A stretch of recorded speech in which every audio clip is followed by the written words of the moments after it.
What about highlights on the field? My two was performance of Luke Brooks. Yep. Just really happy for Brooksy. We anticipated that it'd be a good move for him at Manly. It'd fit really well, and that certainly that was the indication we get after his first performance. The other one, Lockie Ilias' chase on Sabi. Sabi. Yeah. That was pretty special. Even though they got beat, it was just a great effort. Yeah. My highlight, I'm going to say Victor Radley.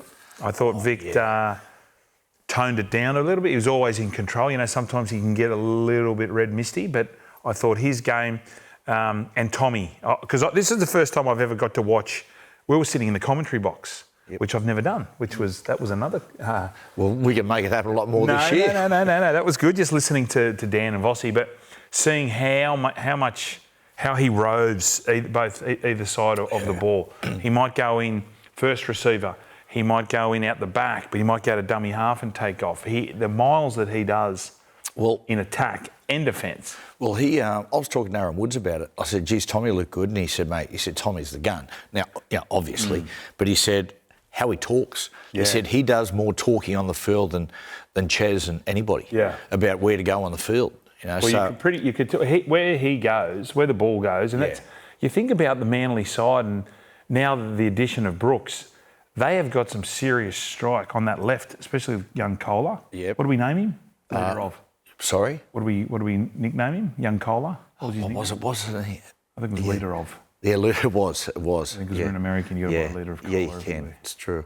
Yeah, well, you came up with something. I forget what it was. It wasn't that witty. And the other one, mate, the bloke on Manly, Ben Trbojevic. It was Ben's first. It was his best game as an NRL player, playing alongside Luke Brooks on the left edge and Ola Kawatu on the right edge. Yeah, what a powerhouse. They were and they handled the field better, I thought, in the sense that what we would anticipate going through the middle. Mate, their strength and conditioner.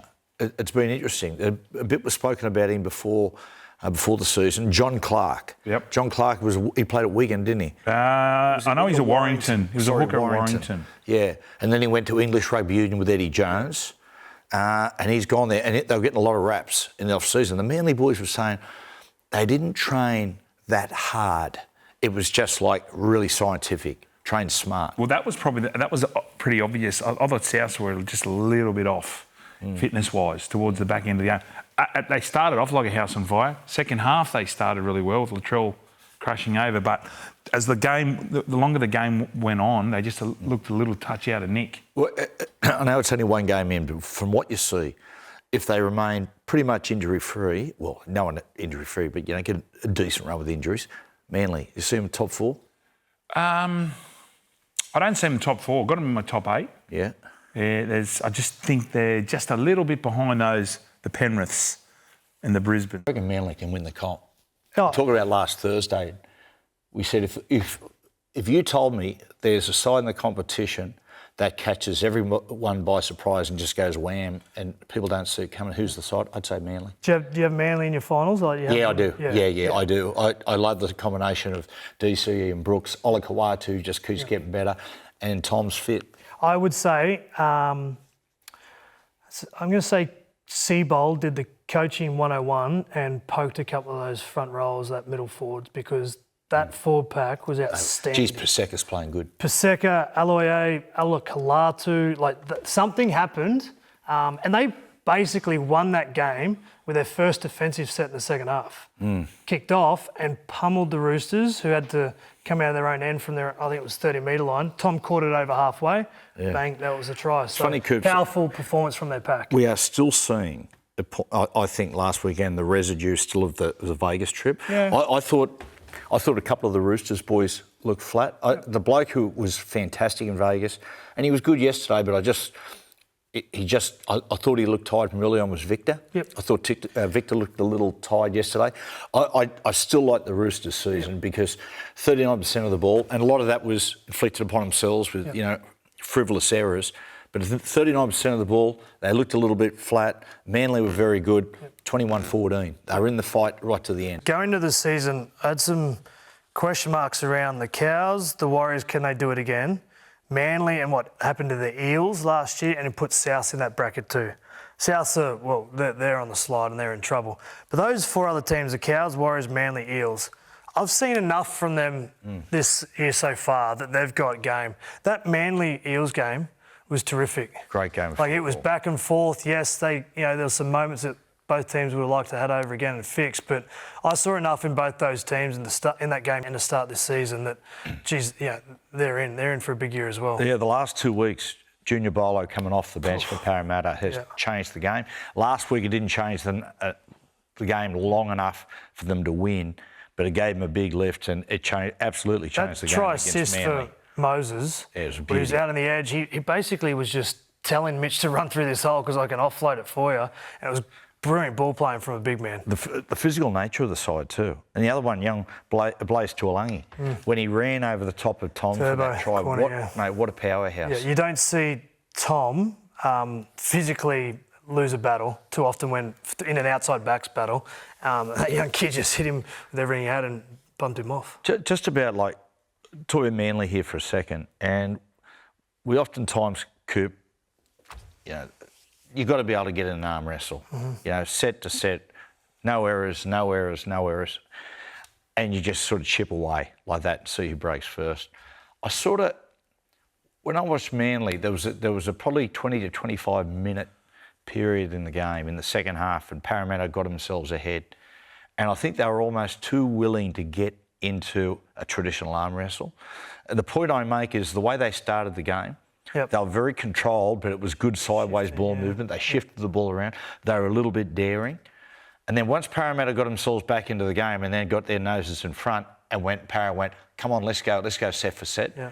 I think Manly, they allowed for that to dictate the terms of the contest, rather than still being a little bit brazen and pushing the ball around. Not being frivolous and throwing around, but just have, just being more expansive. I thought they got bogged down. Yeah, and that's on the back of Cherry Evans. He's the decision maker. Like, as a half, when you're going through a contest, you've got all the game plan in the world, right? But you've also got to keep one eye on what's happening in the moment then and there.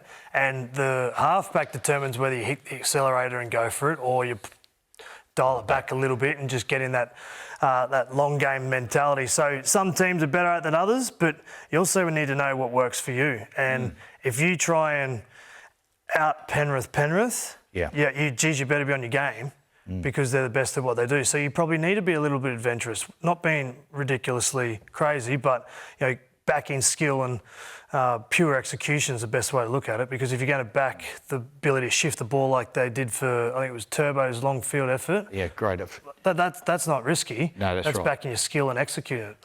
Luke Brooks. Yeah. You must be happy for Brooks. You coached him there. And Brooks, he's had a very difficult career, too much responsibility, too much pressure, too much criticism as a young player. Yeah. Now he's gone to Manly and he hasn't got all that pressure on him, and you're seeing he's been playing some great football. Yeah, it's awesome actually to see Brooksy. I mean, albeit all pressures that we both had on various times throughout our time there at West Tigers, to see the smile on his face now, it's so good to see. And it's amazing once you've just got other players around you, just to relieve that expectation of what a half has to do. Yep. And now we're seeing the true Brooksy. And I think we all saw that years and years ago, but the various pressures slowly jump on top of you, and it's on your shoulders. But now he's just got a specific role. He can just have a look up, see whether or not it's a 4-on-3 or a big middles rolling around the corner, and I go, right, I've got you.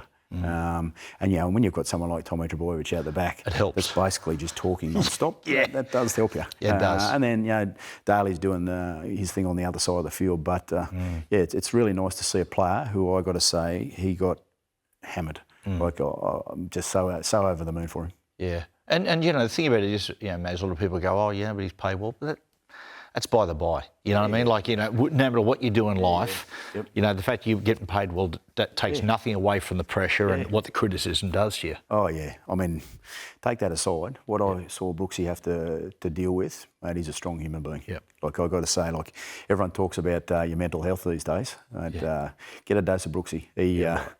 He could handle many things that have been thrown at him, and now still to be playing at the level he's at. I just really wish him all the best. I want to talk about Manly for a second. Manly are lost Tom Trbojevic is a huge blow, but I want to talk about how, mate, they're a 40-minute football side. Yep. You know, the 40 minutes they're brilliant. They push the ball around, but then their football subsides. Just a question, Coot, right? About consolidating the right word? Minimising periods in the game where the opposition have got, say, a line share of possession. The opposition are on a roll. The opposition enjoy a really good period in the game where, you know, you're under the pump. How do you go about your football without and being under the pump without basically the scoreboard rattling up for the opposition? Because in soccer, for instance, you know, when they're under the pump a little bit and they need to take a breather and they've been struggling, they push the ball around the back defenders. Just push it around, absorb Possession a bit football, of time. What do you do? What should Manly do during those periods that they aren't? So changing momentum or getting back momentum is the hardest thing in our game. It's really hard to do. But as a halfback, you've got a couple of plays. You can either look for one big play that turns the game in your favour, like an intercept or some big trick play that you got, which is, you know, probability not great. Or you can do a lot of little plays. The one thing I always used to, when I was trying to get momentum back in my favour, I tried early kicking. Gotcha. Tackle 3, tackle 4, even if it was a 40-20 attempt, whatever it was isolating the fullback by themselves, getting kick chase down. One, you take 2 tackles out of the system where the forwards could potentially knock it on, which compounds the issue.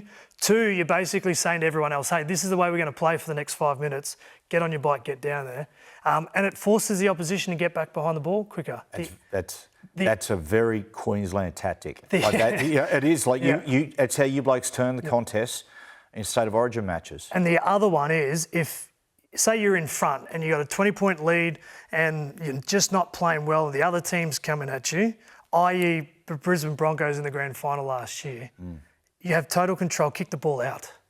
Just take dead weight in this game, lose momentum for them, don't keep the ball live, get more people getting a bigger breath and getting some energy in the tank and just kick the ball out. Just kick it into corner. It's not great, it's not pretty, but at least you're taking the energy out of the game for your team. Yeah, well, Parramatta, when the Broncos had some of those great sides and winning grand finals, Brian Smith's tactic was just kick the ball in the touch. Now, Parramatta sometimes would literally just kick the ball like they'd be on, 10 metres, but knock it in touch, break the momentum of the game, stop the flow. Don't let Lockyer and Saylor and Takiri start to combine. So that was very much their tactic. Make the game just stop and start and frustrate them. Another bloke who's a contender for Buy of the Year is Luke Brooks. Thought they did something really He was at the start of the year. Yeah, he was. He was flying. Of late, he's been good. Yeah, he has. He's come back out of it again. Yeah. He really clever thing he did. He and Tom Trbojevic have developed this great combination. It's a double drop-off. It's a different than just double drop-off. It's the next Johnny play, which we've spoken about before. Very, very clever play. And he and Tom have developed this great combination together through that play. And you see, there's one early in the game against the Warriors. Now, have a look at what's about to come. Righto? Here we go.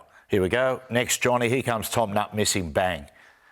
See how just threw him out, what it did to that defender. And from a coaching perspective, Webster goes all week when Tom Trbojevic comes inside off Luke Brooks, Niokore, I want you to go and get him. So what do the Manly Seagulls do? Send the bait, Niokore takes it, goes to Tom, and then they just flick him straight through that next hole there. So that's the kind of stuff that this back end of the year and in September, you start adding layers to your performance, and that's a good insight to some of the players we might see, because using up your gun player Tom Trbojevic as a decoy, everyone says give the ball to Tom. I get it, give him a lot of ball, but the other side of it, you just might use him as a decoy at some stage. That is brilliant ball playing from Luke Brooks. Manly. Hard scene to follow, we've said that before, but Tommy. Matty, I was really disappointed in Manly's performance. I thought, Luke Brooks, he hasn't played finals. He's about to play his first final with Manly. Goes back to Leichhardt against his old team. I thought it was a big game for him, but it just shows how important Turbo is, because every time Turbo touched the ball the other night, it looked like he was going to do something. Yeah. And I think Turbo's back. There's a little sequence of play that says Turbo is back here. He runs out to the left-hand side and just big body, just gets through, and you think, okay, he's warm to this occasion. The ball gets reset to the middle, and watch where he is here. On the left-hand side, quick play the ball. This is fifth play.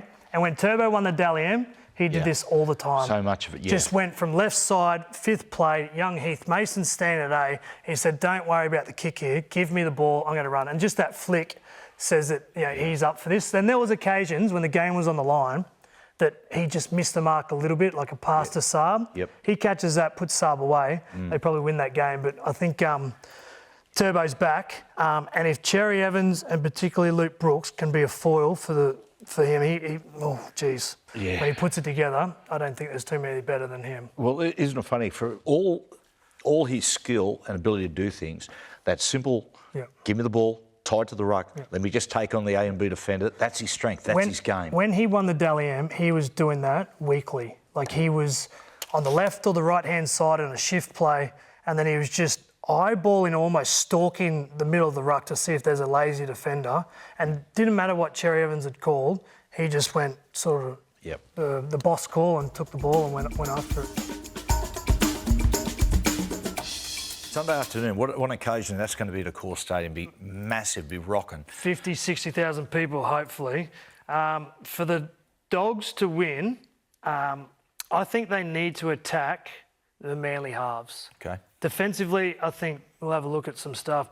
Brooks, Cherry Evans can get caught out at different stages. Here's Seyfarth going through inside shoulder on Brooks, and he knows it. The threat of Preston on that side of the field, up against Brooks, they need to power through Brooks and make him make a lot of decisions in the 80 minutes. Here, again, comes up too far past the footy, and Preston goes straight through. So the fact is, Brooks gets a bit jittery. He doesn't know where to go out, come up past the football. If they get that disconnect, I think that's what happens. Cherry Evans, for an experienced half, he is reckless sometimes with the way that he puts pressure on his outside guys. The Dogs did it to him the last couple of weeks. The Sharks did it to him on the weekend. Here's another one. Like, you just don't come up and turn in like that. It basically says to the Dogs, pass around me and we'll get the try in the corner. This one here was crazy. You just come up, turn in, and don't give your outside players a chance to follow you in. So I think Cherry Evans and Brooks, I think Cameron Serrato would have a look at the game on the weekend and how they got him last time. It's been a couple of years now, DCE and Olakau'atu struggling. And you're right, it's hard to believe in a bloke like DCE who is such a quality, experienced player and knows the nuances of playmaking inside out and could obviously read shapes coming his way, that he still does that. If I'm Matt Burton, the further I am away from the try line, I'm giving kick-out early ball. I don't think Cherry Evans can handle the physicality of what kick-out does. The closer I get to the line, I'm going to make Cherry Evans make that decision defensively. Okay. So give the big fella early ball. Yep. Once you get down there, put a lot of decisions around Cherry Evans. Manly, that particular playing group, I think that's their greatest win.